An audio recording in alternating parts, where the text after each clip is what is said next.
அண்மை செய்தியாக பார்த்திருக்கிறோம்.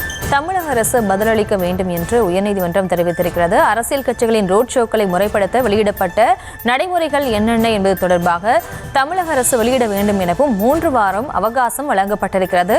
விவரங்களோடு இணைகிறார் இந்த செய்தியாளர் மதியழகன். வணக்கம். இந்த வழக்கு தொடர்பான முழு விவரம். கரூரில் தாவேகா சார்பில் நடைபெற்ற மக்கள் சந்திப்பு நிகழ்ச்சியில் ஏற்பட்ட கூட்ட நெரிசலில் சிக்கி 41 பேர் உயிரிழந்தனர். இதனையடுத்து உயர்நீதிமன்ற உத்தரவின்படி அரசியல் கட்சிகள் ரோட் ஷோ நடத்துவதற்கான வழிகாட்டு நெறிமுறைகளை வகுத்த தமிழக அரசு அதனை கடந்த ஜனவரி 5ஆம் தேதி அரசு இதழில் வெளியிட்டது. அரசின் வழிகாட்டு நெறிமுறைகளை ரத்து செய்ய கோரி தாவேகா இணை பொதுச் செயலாளர் CPR நிர்மல்குமார் சென்னை உயர்நீதிமன்றத்தில் மனு தாக்கல் செய்திருந்தார். அந்த மனுவில் ரோட் ஷோக்களுக்கு அனுமதி கோரும் அரசியல் கட்சிகளில் அங்கீகரிக்கப்பட்ட கட்சிகளுக்கு முன்னுரிமை அளிக்கும் வகையில் வழிகாட்டு நெறிமுறைகள் உருவாக்கப்பட்டுள்ளதால் பதிவு செய்யப்பட்டு அங்கீகாரம் பெறாத கட்சிகள் பாதிக்கப்படும் என தெரிவிக்கப்பட்டுள்ளது.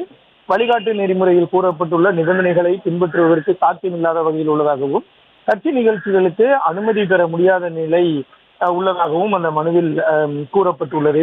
இந்த மனு தலைமை நீதிபதி SA தர்மாதிகாரி மற்றும் நீதிபதி G அருள்முருகன் அமர்வில் விசாரணைக்கு வந்த பொழுது பதில் மனு தாக்கல் செய்ய 3 வார காலம் அவகாசம் வேண்டும் என தமிழ்நாடு அரசு தரப்பில் கோரிக்கை வைக்கப்பட்டது.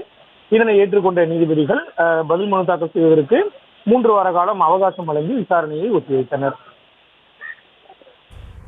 விவரங்களுக்கு நன்றி மதியழகன்.